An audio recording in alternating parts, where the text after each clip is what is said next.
All right, everybody, we're going to finally get to number 5. You may have noticed by now that I have not kept my promise of doing one a day. I will keep my promise of doing all of these things. So just keep watching. And I'm going to hope to get to one a day. I'm trying. One of the ways to do that will be to cut them shorter. So I'm hoping to do 5 or 10 minutes. It's just so damn hard to get this thing to shut up once it gets started. So pray for me that I can do 10 minutes or less, because I think the series will do better and I think it'll work out more nicely for all of us.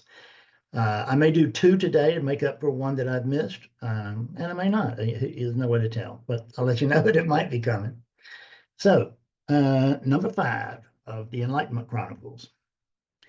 Believing in the reality of our imagination is the only bondage. The willingness to see and acknowledge this truth is all that's necessary for your freedom. And what he's telling you is that you're awake. That's exactly what he's telling you. He's telling you that really what he's telling you is that you are awakeness, which means you're not that body. You're not this body. You're not anybody. You're not anything. You are no dash thing. That's what you are. No dash thing. And it's only because you believe that you are this thing that you suffer. If you can come to recognize your true nature and then be diligent and humble enough to continue doing what usually works to keep you in touch with it. Well, in touch with it, you can't fall out of touch with it, but to keep you alert to it, to keep you alert to your own true nature, then once you do that, you'll be fine. I mean, I'm telling you, I was certainly nobody's first place winner for here's the next guy that's going to wake up and become a teacher. I mean, nobody dreamed it, especially not me, and certainly not not Betsy, not anybody. But you know, it's not a thing that's earned. Enlightenment can't be earned. It just is. It occurs. It can be encouraged. That's what coming here does. This strongly encourages awakening. Coming to satsang strongly encourages awakening. And by awakening, we mean just noticing your true nature. What you've been doing, as this verse points out, is that you've been taking your imagination to be true. And it's not. And when I say your imagination, you think I'm talking about that body, but I'm not. I'm talking about you. I'm talking about you with a capital Y, right? You, the all know thing. You are not, you know, we say that everything is you, or you are everything. And I understand why we say that, but it's not really deadly accurate. What's really accurate is to notice that there's no thing. There's no thing. So no thing doesn't mean that you're something we can't see, although you are something we can't see. It doesn't mean that you're not something we can't be in touch with. You can't not be in touch with it. How do you know? Because this is it. This space is the body of God, and you are that God. You are. You really are. I mean, don't get full of yourself. I'm not talking about that unit. I'm not talking about this unit. God almighty, you can see that this unit never deserves such a title. It's not about units. Awakening is not about units. People come to me after awakening. It's like, I don't think my awakening is going the way it should. Well, the fact that you said my awakening tells me you're absolutely correct. It's not going, it's good, but we can't say it's not going the way it should, because there is no should. It's going the way that it's going. But if you must come to recognize the awakening is not for anybody. It's not for an individual. Awakening is for awakeness itself, so that it comes to know its true nature. And then it gets to live vicariously through these things.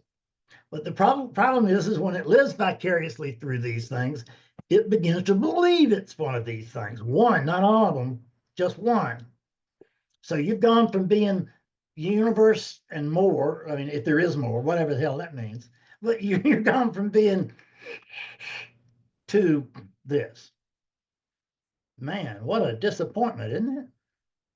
And that's the reason you're bummed out, is because you think you're this, and you think that everything that happens is all about this, and everything that happens is life or death.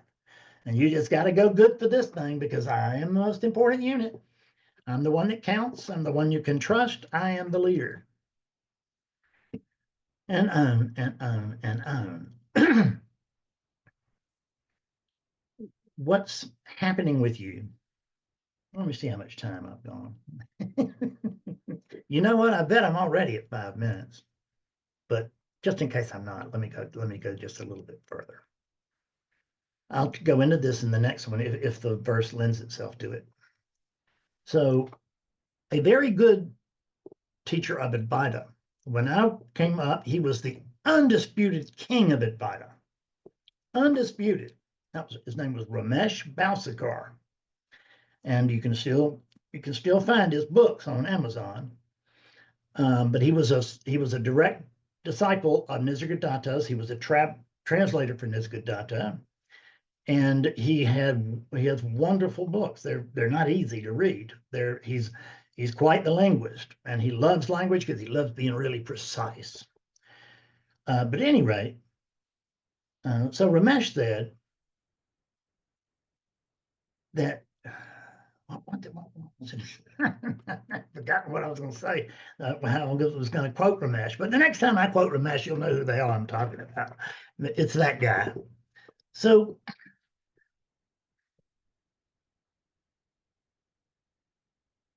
since you are not this thing cannot possibly wake up. It's not even alive. This is not even alive. You're alive, but actually you're beyond life and death, but you are alive vicariously through this thing. And you're learning, you're enjoying, and you're frightened of, and everything else of what? Of yourself. There's nothing else.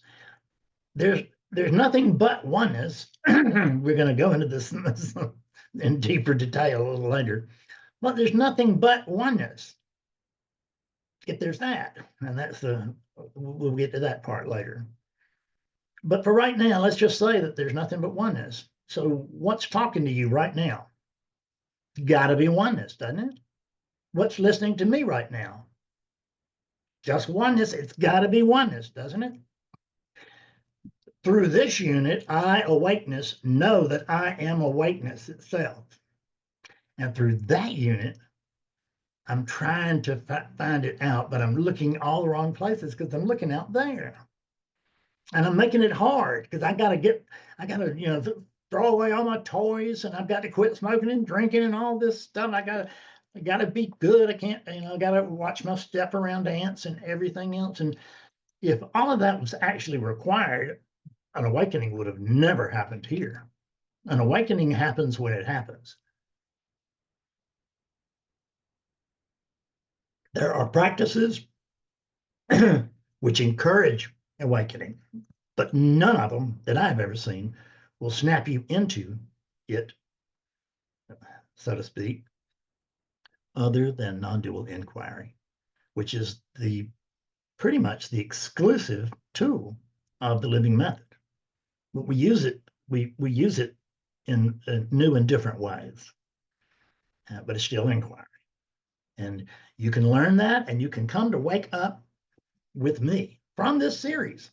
I mean, if you don't if you don't do anything else, but don't don't trust that. Pretend that you might need. Don't pretend that you need anything, but pretend that reading books might not hurt this. You could read my books. I'm not trying to sell. Well, I am trying to sell you my books, but not exclusively. Money is, if money was the aim of this teaching, I would have been out of it long ago. It's the truth. I don't make much money. Everybody thinks I'm richer than God, but I'm not. I'm struggling. I really am. Betsy and I, He's hand to mouth. I swear to God. And we live in a nice house and everything because we, fortunately, we did make a little money for a while, but we don't have it now. And we're not like going crazy because this house is all about these things. And what we're talking about is not about these things. What we're talking about is about you. And notice that living, that sense of liveliness. For me, it always felt like it was behind the eyes. Kind of still does. There's a liveliness behind the eyes. There's a liveness an aliveness actually back here, if you would. It's everywhere, but you can understand it better if you take a step back. If you take a step back and you start looking through this body as if it was binoculars, you'll find it's a whole different world. I'll go into that more later, but for right now, this is it. Thank you. I love you so much. Bye-bye.